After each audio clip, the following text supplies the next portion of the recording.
今天來了一個稀客，原房主他的小兒子來我們上面玩了，他來看看我們上面最近的改變是什麼樣的，居然修建了一個衛生間，他說這是他沒有想到的。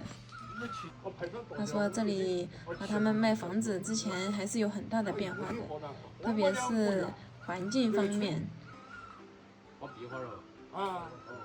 直接把它捅了，那个挑梁啊？哦，挑梁。你治的我的治的人，这就把它这个就把它挑掉。你看我给打电话。以前没那个，以前没有了。现在就是可能这几年可能是也得小啊，这2个月小也开始。我人家就是现在以前在那里都是这边都没扩了，都是这个，是不？还是当初买你这房子之前，100几，把衣服没包邮，哦，这地方我是。那起来。起手了。啊，水软照顾了。好了，那现在这样那个我把老板敲掉车上了，再给动出来，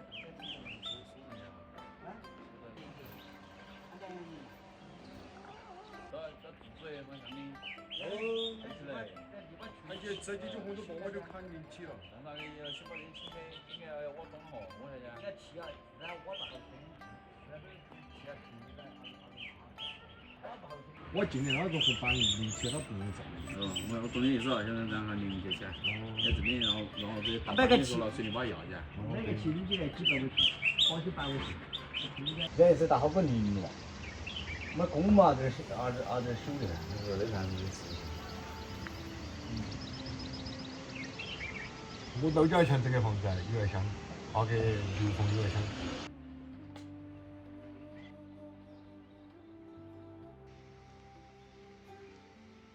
刚刚在我們這裡來的那位呢，就是原房主他的小兒子。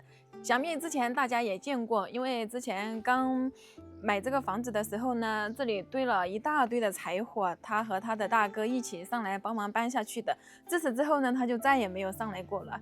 然後剛剛和他的朋友一起上來看，可能也是對這個老房子存在着情懷，因為這裡是老家嘛，他們從小就在這裡長大的，可能是10幾歲的時候搬下去的。然後就沒有上來過了。他剛才來看了我們修的這個衛生間了之後呢，還是挺感慨的。他說我們才來這裡大半年，對不對？大半年，然後把這裡也弄好了，那個路也弄好了，裡面的一些也收拾好了，還是挺好的。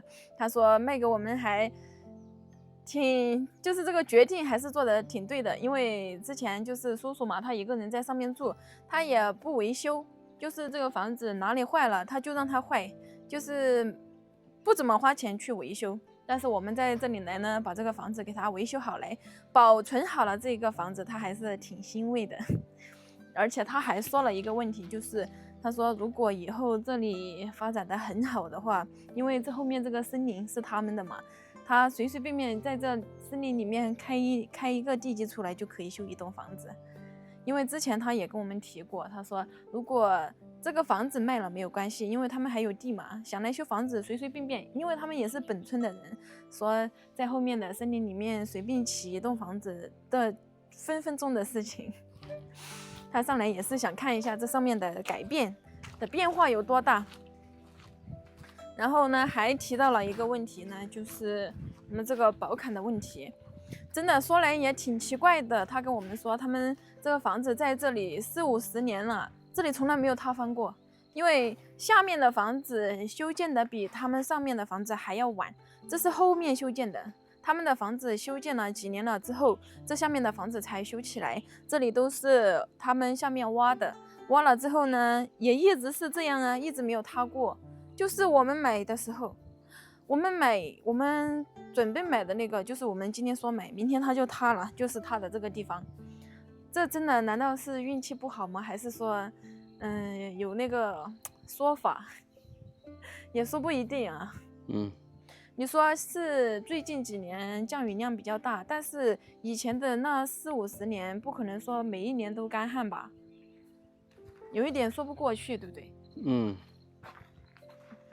還有就是这個開裂的這個地方的這個問題，這裡真的他說是因為那個水的問題，但是我們具體也不知道。然後有評論區的朋友說是因為後山的那個水從地表給它漏出來侵蝕到這裡了，我們也不知道是怎麼回事。但是剛才大哥呢，他給了我們就是建議，就是因為他們下面的房子也塌過嘛，前面也塌方了，是他自己去弄那些石頭來砌的，可能也是差不多这么小的一塊距離的話，就4萬多，花了4萬多，是全部用那個石頭砌起來的。他就建議我們這裡不要去動它，這裡千萬不要動。因為這裡如果你下去處理的話，萬一這裡不小心塌下去了怎麼辦？你那個小命都不保了。這裡如果我們想要砌一條寶坎的話，就要等這裡塌下去，等這裡塌下去了之後直接砌過來。因為如果現在要砌寶坎，或者是把這個院子硬化起來的話，這裡就只有這麼一小塊，而且這邊它還會繼續再塌。他想的是，這裡要塌就讓它塌，讓它一起塌下去了之後直接砌過來，直接砌這一排。然後穿黑色衣服的那個大哥說他們老家也是老房子，前面也是像這麼高，差不多是一樣的宝坎，花了6萬多塊錢。說起這個錢呀，然後大家都在評論區說我們肯定捨不得這個錢，關鍵是沒有啊，還要換瓦片，瓦片的材料都已經拿來了。但是我們想的是，如果他這裡再繼續塌方的話，我們就算去貸款也要把這個寶坎給它砌起來，因為這裡實在是太危險了，而且房子還在這裡，不可能因為這裡倒塌下去了之後就影響我們房子的地基吧，是不是？對，要必須給它維護一下，不能這個地方一直往外塌，是不是？影響到這個地基，到時候這個房子往外塌了怎麼辦？對，這是一個很嚴重的問題。對。但是打柱子的話，肯定要挖到底了去打柱子。对，這裡肯定是要花很大的精力、時間去修繕的。你說，如果像那個黑色衣服大哥說的那樣，花6萬多塊錢去砌這一個寶坎，我們買房子都才6萬多呢。好麻煩呀，感覺。對，但是沒有辦法，你既然買到了這裡。難道真的是我們運氣不好嗎？買的這個房子前面也塌，後面也塌。莫非這棟房子它事實上不屬於我們，跟我們無緣分？難說。不知道，反正聽他們當地的人還有原房主他們自己的口語訴說，就是這裡之前從來沒有產生過坍塌，就是去年和今年。難道是最近幾年它那個降水量真的是太大了？可能也有這個原因。我們去請人來看一下吧。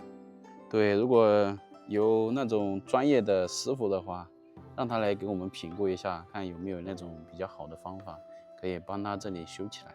對，還是要請師傅來看一下的。對，這個地方我們還是要盡最大的努力給它建起來的，不能就這樣讓它塌掉了，是不是？對，不管是剛剛那個大哥呀，還是小游他爸爸，還是誰從這裡路過的話，都會給我們一些建議，說這個應該怎麼做才最好給它弄起來。但是我們還是要去請一個專業的師傅來看看，這裡用什麼方式做才是最好做的。對，最重要的是不要涉及到下面的那個房子。因為這裡如果它是自然塌下去的話，那我們真的是實在沒有辦法。要是我們人為的去把它弄塌下去的話，那就是真的會找麻煩了，對不對？對，那就是屬於我們的責任了。